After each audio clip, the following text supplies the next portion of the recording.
बचपन से ही हर 3-4 साल में हमारी सिटी और सिटी के साथ साथ मेरे सारे फ्रेंड्स, मेरे सारे टीचर्स और उसके साथ जो भी मेमोरीज़ हैं वो चेंज होती रहती थी। वहाँ मुझे पहली बार पता चला कि there exist things called olympiads, SOF exams etcetera etcetera. और बस ये पता था कि वो एक एजुकेशन सिटी है और वहाँ पे जाने से आपका रिजल्ट अच्छा हो सकता है। हेलो एवरीवन, मेरा नाम राजदीप मिश्रा है और ऑब्वियसली मेरा इतना अच्छा JEE एडवांस रिजल्ट देखने के बाद मुझे बहुत अच्छा लग रहा है और बहुत प्राउड भी महसूस हो रहा है। और आज मैं आप सबके साथ मेरी लाइफ की जर्नी और मेरी लाइफ स्टोरी को शेयर करने वाला हूँ। मेरे पापा एयरफोर्स में हैं, तो बचपन से ही हर 3-4 साल में हमारी सिटी और सिटी के साथ साथ मेरे सारे फ्रेंड्स, मेरे सारे टीचर्स और उसके साथ जो भी मेमोरीज़ हैं वो चेंज होती रहती थी। ऑब्वियसली इसके साथ मुझे बहुत सैडनेस फील होती थी, बहुत बुरा लगता था, पर साथ में एक एक्साइटमेंट भी थी कि मैं इंडिया के अलग अलग पार्ट्स को एक्सप्लोर कर पा रहा हूँ। ऐसे करते करते अराउंड 4-5 साल पहले हम जामनगर गुजरात में पहुंचे। ओरिजिनली हमारी फैमिली उड़ीसा से है, पर वहाँ पापा की पोस्टिंग आई थी और लास्ट 4-5 साल में हम वहाँ थे। वहाँ मुझे पहली बार पता चला कि there exist things called olympiads, SOF exams etcetera etcetera, जिसमें आपको ये नहीं देखते कि आपको कितनी चीज़ें याद रहती है, पर उसमें ये चेक करते हैं कि आपकी प्रॉब्लम सॉल्विंग स्किल्स क्या हैं। एंड उस चीज़ ने मुझे बहुत इंटरेस्ट किया। ऐसा नहीं है कि मेरे पास और कुछ एक्स्ट्रा करिकुलर एक्टिविटीज़ नहीं थी। बचपन से ही मुझे पियानो बजाना बहुत पसंद था, स्टोरी बुक्स पढ़ना, नॉवेल्स पढ़ना, ये सब में मेरा बहुत ध्यान गया। गिटार बजाना भी मैंने सीखा और रूबिक्स क्यूब भी मैं सॉल्व करता था।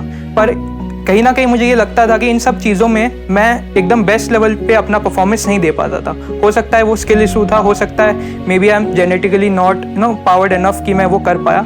पर जैसे ही मैंने ये सब ओलंपियाड्स दिए तो मुझे रियलाइज़ हो गया कि ये एक चीज़ है जिसमें स्कोप है कि मैं बहुत अच्छा कर सकता हूँ। इसीलिए मैंने बहुत सारे एग्ज़ाम्स दिए, PRMO हो गया, IJS हो गया, उसका फर्स्ट स्टेज NSC-JS दिया और उसको क्लियर करके जब मैं OCSC के लिए सिलेक्ट हुआ तब मुझे एलन कोटा और एलन के सिस्टम के बारे में पता चला। उस टाइम पे एलन पे एक बूट कैंप हो रहा था जिसमें वो OCSC के लिए प्रिपेयर कर रहे थे। उस सिलसिले में मैं अपने पापा के साथ पहली बार कोटा आया। उससे पहले तक कोटा के बारे में मुझे जितना भी इन्फॉर्मेशन था वो न्यूज़पेपर्स, टेलीविज़न चैनल्स, यूट्यूब, उन सब के माध्यम से ही पता था।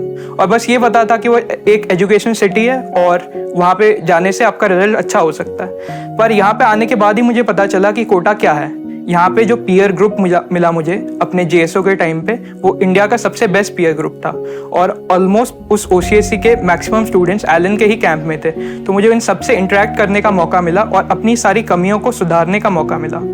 एलन की फैकल्टी, एलन का इंफ्रास्ट्रक्चर देख के मैंने डिसाइड किया कि मैं अपने 10th के बोर्ड्स के बाद यहाँ पे शिफ्ट हो जाऊँगा। उससे पहले भी अराउंड 1 साल तक क्लास 10th में मैंने एलन के ऑनलाइन क्लासेस किए और क्लास 10th के बाद मैं कोटा शिफ्ट हो गया, ये सोच के कि मुझे अब अपनी JEE की जर्नी पे पूरा फोकस करना है। ऐसा नहीं है कि कोटा में मैंने सिर्फ JEE की पढ़ाई की, यहाँ आके भी मैंने ओलंपियाड्स दिए और मोस्ट रिसेंटली मैं international olympiad in astronomy and astrophysics के लिए पोलैंड भी गया था 2023 में।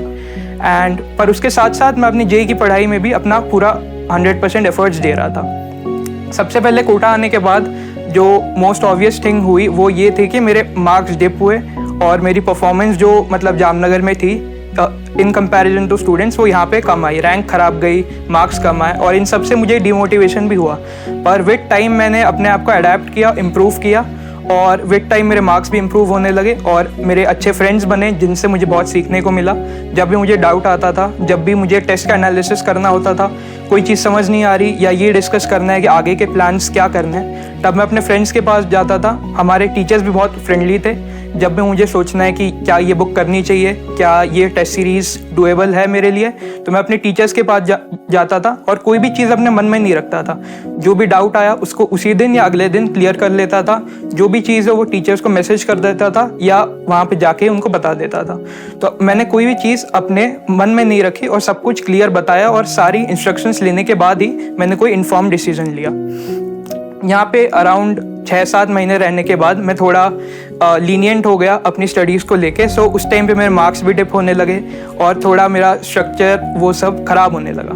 पर उस टाइम भी मैंने खुद को डीमोटिवेट होने नहीं दिया। मैंने सोचा कि मैं इससे भी ख़राब सिचुएशन से ऊपर आ चुका हूँ, तो आई थिंक मैं फिर से भी ये कर सकता हूँ। तो ये सोच के मैंने कभी भी अपने ख़राब रिजल्ट्स या अपने ख़राब परफॉर्मेंस को खुद पे हावी नहीं होने दिया और हमेशा ट्राई करता रहा कि लास्ट टेस्ट से इम्प्रूव करने लगूँ। और मेरे मन में ये तो हमेशा क्लियर था कि आपकी पास परफॉर्मेंस जो है वो ये नहीं डिसाइड करती कि आपकी टेस्ट में क्या नंबर आने वाला है या अगले टेस्ट आपका कैसा जाने वाला है। तो अपनी पास परफॉर्मेंस को मैं उसी दिन एनालाइज करके ख़त्म कर देता था और उसके बाद में सेकंड थॉट्स मैं अपने लास्ट वीक या लास्ट ईयर के परफॉर्मेंस के बारे में नहीं रखता था।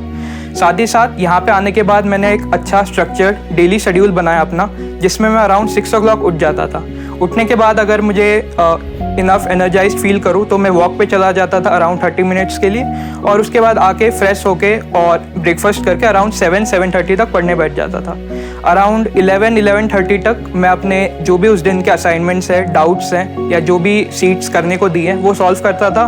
डाउट्स को एक छोटी नोटबुक में लिख के रखता था और उसके बाद अराउंड 12:30-1 तक मैं लंच करके फिर से उस दिन की जो क्लासेस है उसके लिए प्रिपेयर करने लगता था। और पुरानी क्लासेस का रिवीजन मैं अपने क्लासेस जाने से पहले के 1 आवर में उसको पुरानी क्लासेस को रिवाइज करता था। मेरी क्लासेस चलती थी अराउंड 2-2:30 से लेके आते आते 8 बज जाते थे। 8 बजे आने के बाद अगर मैं सुबह वॉक पे नहीं गया हूँ तो उस टाइम पे मैं एक्सरसाइज कर लेता था या वॉक पे चला जाता था, और अराउंड 8:30-9 o'clock तक डिनर करके मैं रेडी हो जाता था एक और राउंड पढ़ने के लिए। उस 2 घंटे में मैं वो रिवाइज करता था और उन चीज़ों को करता था जो उस दिन फ्रेशली पढ़ाई गई हैं। तो ये करके अराउंड 11 बजे तक मैं सो जाता था, क्योंकि मेरा मानना था कि जो स्लीप है वो सबसे इम्पॉर्टेंट फैक्टर है आपकी परफॉर्मेंस में। और ये मैटर नहीं करता कि आप कितने घंटे पढ़ते हो या कितनी बुक्स ख़त्म करते हो, मैटर ये करता है कि आप कितने एनर्जाइज्ड फील करते हो, आप अपना 100% दे पा रहे हो कि नहीं। जितने आप 6-7 घंटे भी जो पढ़ रहे हो उसमें आप अपना 100% परफॉर्मेंस दे पा रहे हो कि नहीं। इसलिए मैंने स्लीप से कभी भी समझौता नहीं किया और ट्राई किया कि मेरा जो स्लीप शेड्यूल है और अपना जो डेली शेड्यूल है वो मेंटेन रखूं। मुझे अपनी टेस्ट और मेरे रिजल्ट्स और अपने पीयर ग्रुप के कंपैरिजन में मेरे जो परफॉर्मेंस है उससे मुझे अपने पर्सनल लाइफ को अफेक्ट नहीं करना। इसलिए घर में मैं ट्राई करता था कि कभी भी ये डिस्कस ना करूँ ज़्यादा कि मेरा प्रीवियस परफॉर्मेंस क्या रहा या क्या रहा। घर में मैं ट्राई करता था कि बस खुद को इम्प्रूव करता रहूँ और जब भी टाइम मिले अपने फैमिली मेम्बर्स के साथ क्वालिटी टाइम स्पेंड करूँ, ना कि मैं उनको भी अपना स्ट्रेस दूं कि मेरा टेस्ट अच्छा नहीं जा रहा और मुझे बहुत ज़्यादा स्ट्रेस है। तो वो चीज़ मैं ध्यान रखता था। साथ ही साथ अगर कभी खाते टाइम मिले तो मैं कुछ वेब सीरीज़ वगैरह देख लेता था। कभी कभी मूवीज़ चले जाते थे हम संडे को, कभी कभी बाहर पिज़्ज़ा खाने चले जाते थे। तो वो सब भी चलता रहता था, क्योंकि mental health is more important than marks in any exam. So वो चीज़ का मैं हमेशा ख्याल रखता था। अराउंड लास्ट 2-3 महीने पहले जब हमारे रेगुलर टेस्ट स्टार्ट हो गए जो हर वीक होते थे, तो उसके बाद मेरा शेड्यूल चेंज होने लगा। उसके बाद मैंने अपने शेड्यूल को ऐसे ढाला कि मैं सुबह एक टेस्ट पेपर करता था 3 घंटे का, जो हो सकता है कि पुराने एडवांस का पेपर हो या हो सकता है किसी टेस्ट सीरीज़ का पेपर हो। वो करने के बाद फिर मैं लंच करता था। लंच के बाद अगर डाउट क्लासेस हो फिर उसमें जाता था, और रात को आने के बाद आज का जो टेस्ट है उसको रिवाइज करता था।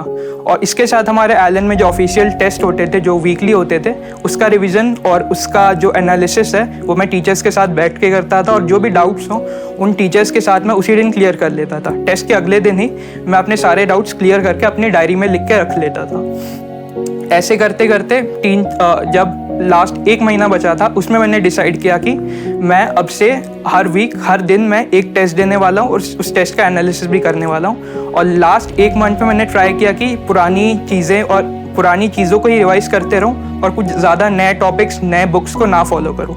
तो लास्ट 1 महीने में मेरा ये प्लान था कि लास्ट 2 ईयर्स में हमें जितना भी पढ़ाया है उसको एक बार मैं पूरा रिवाइज कर लूँ और उन्हीं चीज़ों में इतनी मास्टरी हासिल कर लूँ कि कम से कम उस टॉपिक से क्वेश्चन आए तो पूरे हो ही जाएं। और लास्टली जो अभी इस वीडियो को देख रहे हैं उन लोगों के लिए मैं कुछ टिप्स शेयर करना चाहूँगा। तो सबसे पहली टिप है कि आपको ट्रस्ट रखना है खुद पे और खुद के सिस्टम पे। आप जहाँ कहीं भी है वहाँ के टीचर्स कम से कम बहुत सारे सालों से आपके जैसे ही स्टूडेंट्स को पढ़ाते आ रहे हैं, तो उनको पता है कि आपके लिए क्या बेस्ट है। और आपको जो असाइनमेंट्स मिल रहे हैं, आपको जो होमवर्क मिल रहा है, आपका जो टेस्ट शेड्यूल है वो इन सबको देख के ही बनाया गया है। तो लास्ट 10 ईयर्स के एक्सपीरियंस के साथ अगर कोई चीज़ बन रही है तो आई थिंक उस पर आपका ट्रस्ट होना चाहिए। तो कभी भी ये नहीं सोचना है कि टीचर ने ये बोला मना किया है कि ये बुक नहीं बनानी पर फिर भी मैं बनाऊंगा क्योंकि बहुत हार्ड है, क्योंकि टीचर्स को आपका पता है कि आपके लिए बेस्ट ये है और आपको इस फ्रीक्वेंसी पे ही टेस्ट देने चाहिए। तो उस चीज़ को हमेशा ध्यान रखना है और खुद पे ट्रस्ट रखना है कि अगर आज मेरा परफॉर्मेंस ख़राब भी है तो मैं इम्प्रूव कर सकता हूँ। और अब मैं अगर इम्प्रूव ना भी कर पाऊँ तो किसी टेस्ट में मार्क्स से ये डिसाइड नहीं होता कि लाइफ में आप क्या सक्सेसफुल बनोगे या नहीं बनोगे, और ये भी डिसाइड नहीं होता कि आप कॉलेज में जो स्ट्रीम लोगे उसमें आप सक्सेस मिलेगी क्या नहीं मिलेगी। सो आई डोंट थिंक कि पीसीएम के मार्क्स उसका अच्छा इंडिकेटर है, तो कभी भी उस स्ट्रेस को अपने ऊपर हावी नहीं होने देना है। सेकेंडली, एक जो डेली शेड्यूल बनाया आपने उसको रिगरसली फॉलो करना है और पीसीएम को इक्वल टाइम देना है, क्योंकि टेस्ट में कोई ये नहीं देखता आपने हार्ड क्वेश्चन मैथ्स के क्रैक किए कि नहीं, या फिजिक्स में लेंदी क्वेश्चन बनाया कि नहीं, या केमिस्ट्री के इजी क्वेश्चन सॉल्व करके मार्क्स ले लिए। टेस्ट में बस एंड में देखते हैं कि आपके टोटल मार्क्स कितने हैं। सो उस डायरेक्शन में आपको सोचना है और इसीलिए सबको इक्वल टाइम देना है। मैं ये नहीं कह रहा हूँ कि बैकलॉग हो जाए तो नहीं करना, बैकलॉग हो जाए तो आपकी फर्स्ट प्रायोरिटी होनी चाहिए कि उस सब्जेक्ट को थोड़ा एक्स्ट्रा टाइम देके उस बैकलॉग को ख़त्म कर ले। पर उसके अलावा आपको ये ट्राई करना है कि हर सब्जेक्ट को आप अपनी इक्वल एनर्जी दे पाएँ, ताकि हर सब्जेक्ट में आपका जो मार्क्स आए वो ऑलमोस्ट इक्वल हो। अपनी इस सक्सेस का क्रेडिट मैं भगवान, अपने फैमिली मेम्बर्स और एलन की एक्सटेंडेड फैमिली को देना चाहूँगा। मेरे सारे फैकल्टी मेम्बर्स, मेरे सारे फ्रेंड्स, मेरे सारे एलन के नॉन टीचिंग स्टाफ, एलन के कोऑर्डिनेटर्स और मेंटर्स का मेरी सक्सेस में इक्वल शेयर है, इसीलिए मैं उन सबके लिए ग्रेटफुल हूँ। थैंक यू एलन, और एलन है तो मुमकिन है।